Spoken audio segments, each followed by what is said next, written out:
नमस्कार मंडळी, प्रेमाची गोष्ट या मालिकेच्या महा एपिसोडच्या भाग 1 मध्ये आपण बघणार आहोत. मुक्ता ही फारच नर्वस असते. ती सागरला विचारते की सावनी कुठे आहे. तेव्हा सागर तिला म्हणतो की अहो तुम्ही मुक्ता सागर कोळी आहात, एवढं नर्वस व्हायची काही गरज नाहीये, जरा रिलॅक्स व्हा आणि ती सावनी तुमचं काहीही बिघडवू शकत नाही. तेवढ्यातच सावनीची आणि हर्षवर्धनची पार्टीमध्ये एंट्री झालेली असते. आता सावनी मुद्दाम मुक्ताकडे येते आणि मुक्ताला म्हणते की अरे मुक्ता तुझ्या चेहऱ्यावर बघ काय आहे. तेव्हा मुक्ता म्हणते की काय आहे माझ्या चेहऱ्यावरती. सावनी म्हणते की अगं तुझ्या चेहऱ्यावर किती भीती दिसते मला, आणि असं म्हणून मोठमोठ्याने हसायला लागते. आणि काय ग एवढी मोठी फौज घेऊन आलीस का, घाबरलीस का तू. तेव्हा सागर म्हणतो की ही फौज नाहीये, हे तिचं कुटुंब आहे आणि तिचा सपोर्ट आहे. एवढ्या कमी दिवसात तिने जे कमवलंय ना ते तू कधीच कमवू शकली नाहीस. सांग तुला कुठली स्पर्धा करायची मुक्ता सोबत. तेव्हा मुक्ता म्हणते की डान्स. माझ्यामध्ये आणि मुक्तामध्ये डान्सची कॉम्पिटिशन होईल. हे ऐकून मुक्ता आता चिडते. काय चाललंय इथे सगळं. मॉडेल हवी आहे ना तुम्हाला, एखाद्या प्रॉडक्ट साठी मॉडेल हवी आहे, तर हे डान्स वगैरे कशाला. ती सागरला म्हणत असते की सागर मॉडेलिंग आणि डान्स याच्यामध्ये काही संबंध आहे का.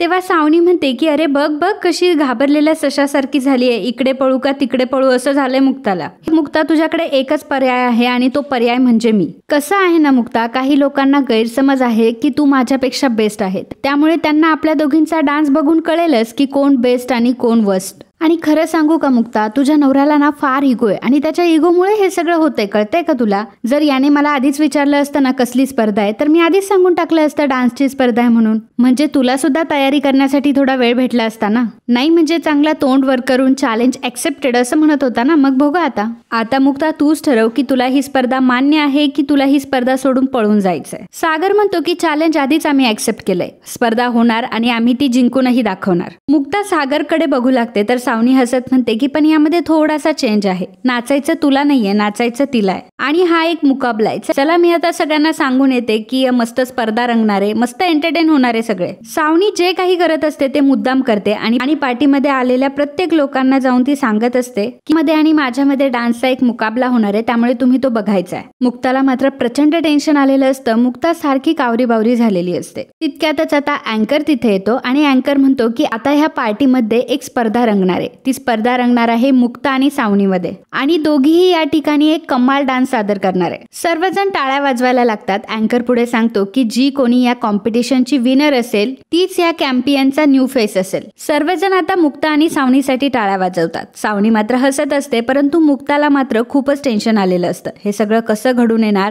आणि ती डान्स कसा करणार याचंच तिला टेन्शन येतं. मुक्ता आता रूम मध्ये आलेली असते. सागर तिच्या मागे येतो. सागर तिला म्हणत असतो की हे बघा आता मेकअप आर्टिस्ट, हेअर आर्टिस्ट येतील, तुम्हाला हवा तसा मेकअप तुम्ही त्यांच्याकडनं करून घ्या. मुक्ता मात्र रागाने सागरकडे बघत असते आणि डोक्याला हात लावून बसलेली असते. सागर आता तिच्या जवळ बसतो आणि विचारतो की काय झालंय. मुक्ता म्हणते की काय झालंय मला विचारताय सिरियसली. हे बघा मी कोणी काय अशी ऍक्टर डान्सर वगैरे नाहीये, मी प्रोफेशनली डॉक्टर आहे. मला फक्त तुम्हाला मदत करायची होती म्हणून मी मॉडेलिंगला हो म्हणाले, परंतु हे सगळं काय चालू आहे. बाहेर सगळे माझे कलिग, माझे सासू सासरे, आई वडील सगळ्यांना बोलावून घेतलंय तुम्ही, कशाला माझी फजिती बघायला. सागर तिला शांत करतो आणि म्हणतो की तुम्ही जरा रिलॅक्स व्हा. आणि तुम्हाला आठवतंय का आपल्या संगीत सोहळ्याच्या वेळी ती कोण पिंकी, तिने तुम्हाला अचानक डान्स करायला सांगितला होता. अहो तुम्ही तर त्या दिवशी छान डान्स केला होता. तेव्हा मुक्ता म्हणते की एक मिनिट, त्या दिवशी एन्व्हायरमेंट वेगळं होतं, त्या दिवशीचा माहोल सगळं काही वेगळं होतं आणि मला मान्य आहे की त्या दिवशी मी उभी राहून डायरेक्टली डान्स केला, परंतु डान्स करताना मला बघणारी सगळी आपली माणसं होती. सागर म्हणतो की अहो इथं सुद्धा आपली माणसं आहे आणि तुम्हाला कळतंय का मी सगळ्यांना इथे का बोलवलं, कारण ते तुम्हाला चीअर अप करतील. मुक्ता म्हणत असते की सागर त्या दिवशी मी नवरी होती आणि तो दिवस माझा होता. त्या दिवशी मी साधी गिरकी जरी घेतली असती ना तरी माझी वाहवात झाली असती, परंतु आजचा डान्स वेगळा आहे. आजचा डान्स परफेक्ट व्हायला पाहिजे आणि हा डान्स झाला परफेक्ट तर न होण्यासाठी खूप लोक ट्राय करतील. माझ्या त्या नाचावर एक मोठं डिसिजन अवलंबून असणार आहे, कळतंय का तुम्हाला.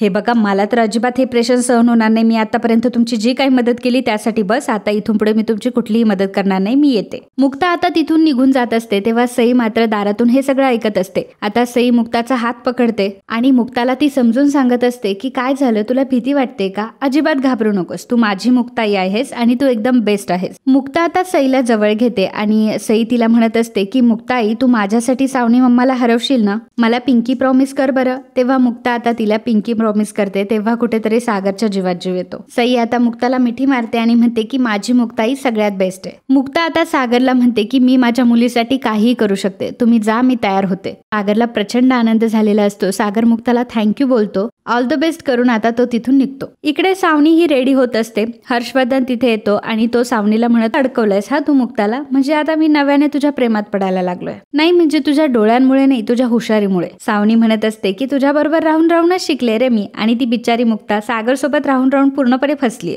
हर्षवर्धन म्हणत असतो की आणि त्यातल्या त्यात तुझा डान्स, अरे किती दिवस झाला तुझा डान्स नाही बघितला, तो सागर आता तुझ्याकडनं काही नजर हटवत नाही. सावनी म्हणते की नाही नाही, डान्सच्या स्टेजवर तर मी नक्कीच आग लावेन, तू मी जिंकल्यावर आणि ती मुक्ता हारल्यानंतर मला त्या मुक्ताचा चेहरा बघायचा आहे. चल मी एक काम करते, आता मुक्ताकडे जाते आणि मुक्ताला चांगलं घाबरवून येते, म्हणजे डान्स करण्याच्या आधीच ती चांगली घाबरेल. मुक्ता आता रेडी होत असते, आरशासमोर उभी असते. त्याच वेळी सावनी तिथे येते. मुक्ता म्हणते की काय आहे? सावनी म्हणते की काही नाही, तुला ऑल द बेस्ट करायला आले होते. मुक्ता म्हणते की जरा इकडे या आणि आरशात बघा आणि स्वतःलाच ऑल द बेस्ट करा. सावनी म्हणते की अजूनही वेळ गेलेली नाहीये, जर बाहेर जायचं असेल तर एक्झिट डोर आहे आपल्याकडे. तर मुक्ता तिला म्हणते की एक्झिट डोर कुठे आहे, दाखवू का तुम्हाला? सावनी म्हणत असते की अगं मी डान्सर आहे आणि आज जर तू हारलीस ना तर वाईट वाटून घेऊ नकोसा, कारण जिंकणार तर मीच आहे. मुक्ता म्हणते की ते तर येणारी वेळच ठरवेल, परंतु आज मी नाही हारणार, कारण मी जिंकावं अशी माझी सईची इच्छा आहे. बाहेर माझी फॅमिली आहे ना, तिच्यासाठी मला जिंकायचंय. त्यामुळे जर तुम्ही घाबरलात तर तुम्हाला एक्झिट डोर माहित असलं पाहिजे ना. मुक्ता म्हणते की चल मला आवरायचंय, आणि असं म्हणून ती बाथरूम मध्ये जाते. तर आता सावनीला मात्र चांगल्याच मिरच्या झोमतात. सावनी आता मुक्ताच्या बाथरूमचा दरवाजा बाहेरून बंद करून घेते आणि तिला म्हणत असते की मला एक्झिट डोर दाखवत होतीस ना, आता बघते मी तू कशी बाहेर येते. मला माहिती आहे तशी तू जिंकणार नाहीयेस, परंतु मला कुठलाही चान्स घ्यायचा नाहीये. सावनी आता तिथून निघून गेलेली असते. जेव्हा दरवाजा उघडायला जाते तेव्हा मात्र दरवाजा बाहेरून बंद असतो. मुक्ता जोरजोराने हाका मारत असते, परंतु तेव्हा तिथे कोणीच नसतं. तर इकडे सागर आणि सई दोघ जण उभे असतात. तेव्हा पुरुषोत्तम तिथे येतो आणि पुरुषोत्तम हा सागरला विचारतो की मुक्ता कुठे? तर सागर सांगतो की ती रेडी होती. पुरुषोत्तम म्हणतो की मी मुक्ताला कधी असं डान्स वगैरे जास्त करताना नाही बघितलं. तर सई म्हणत असते की अरे पुरू बाबा, तू कशाला टेन्शन घेतोय, आपली मुक्ताई एकदम बेस्ट आहे. तर आपल्या घरातल्या बायकांना एवढा कॉन्फिडन्स कुठून येतोय? तिकडे ती माधवी सुद्धा तेच म्हणतीये की आपली मुक्ताच जिंकणार. सागर आणि पुरुषोत्तम दोघेही हसत असतात. तर सावनी आता मुद्दाम सागर जवळ येते आणि सागरला म्हणते की माय डिअर सागर, कुठे गेली रे हिची मुक्ताई, पळून गेली का? तेव्हा सागर म्हणतो की विनस पळून जात नसतात तर सारी दुनिया त्यांच्या मागे येत असते. मुक्ता येतील, डान्स करतील आणि जिंकतील सुद्धा, आणि अख्खं ऑफिस त्यांच्या मागे असेल. तू ठरव फक्त की तुझी जागा कुठे असेल. सागर तिथून निघून जातो. तर सावनी मनात म्हणत असते की तुझी बायको जर बाहेर आली तर मला माझी जागा दाखवेल ना. तर अनाउन्समेंटला आता सुरुवात झालेली असते. मुक्ता अजूनही आलेली नसते. तेव्हा सागर मिहिरला म्हणत असतो की जरा मुक्ताला बघून ये, ती अजून आली नाहीये, अनाउन्समेंटला सुरुवात झाली. तेव्हा मिहिर आता त्या हेअर आर्टिस्टला बोलावतो आणि म्हणतो की मुक्ता मॅडमला बघितलं का? तर ते सांगतात की मुक्ता मॅडम तर अजून आल्याच नाहीये. मिहिर म्हणतो की असं कसं काय शक्य आहे? हर्षवर्धन इकडे सावनीला म्हणत असतो की तुला रेडी नाही व्हायचंय का? तेव्हा सावनी म्हणते की मला रेडी व्हायला आणि जिंकायला जास्त टाइम नाही लागत, आणि तसंही ही कॉम्पिटिशन वन साइडेड असणार आहे. म्हणजे कळेल आता सगळ्यांना, सावनी जेव्हा वार करते ना तेव्हा आवाज नाही तर घाव होतात. तर खरंच आता ही सावनी घाव करेल की नाही हे आपण महा एपिसोडच्या दुसऱ्या पार्टमध्ये बघणार आहोत. दुसऱ्या पार्टची लिंक मी डिस्क्रिप्शन बॉक्समध्ये दिलेली आहे आणि व्हिडिओच्या एंड स्क्रीनला सुद्धा तुम्हाला तो व्हिडिओ दिसेल, त्यामुळे नक्की चेक करा आणि बघा.